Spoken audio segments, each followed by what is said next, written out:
जळगाव शहरातून एक दुर्दैवी घटना समोर आली आहे। घराची साफसफाई करत असताना महिलेचा तोल जाऊन 3ऱ्या मजल्यावरून कोसळल्यामुळे त्यांचा मृत्यू झाला। मनीषा श्याम बावस्कर असे मृत महिलेचे नाव असून त्या एसटी महामंडळात लिपिक म्हणून कार्यरत होत्या। एरंडोल तालुक्यातील टाकरखेडा येथे अंत्यसंस्कार करण्यात येणार आहे। याबाबत मिळालेली माहिती अशी की पिंपराळा परिसरातील श्रीरत्न कॉलनीतील दिव्या पार्क अपार्टमेंटमध्ये परिवारासह राहणाऱ्या मनीषा पाटील या सुट्टी असल्याने घराची साफसफाई करत होत्या।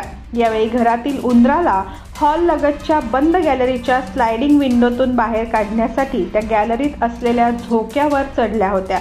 झोक्यातून त्यांचा तोल जाऊन त्या थेट 3ऱ्या मजल्यावरून तळ मजल्यावर कोसळल्या। शेजारच्यांनी त्यांना उचलून खासगी रुग्णालयात दाखल केले, मात्र काही वेळानंतर त्यांचा मृत्यू झाला। मनीषा यांचे सन 2015 मध्ये श्याम बावस्कर यांच्या सोबत लग्न झाले होते। श्याम हे सीमा सुरक्षा बलात म्हणजेच BSF मध्ये कॉन्स्टेबल आहेत। ते सध्या गुवाहाटी येथे कार्यरत आहेत। त्यांना घटनेची माहिती देण्यात आली आहे। मनीषा यांना 6 वर्षांची परी नावाची मुलगी व कृष्णा नावाचा 4 वर्षांचा मुलगा आहे।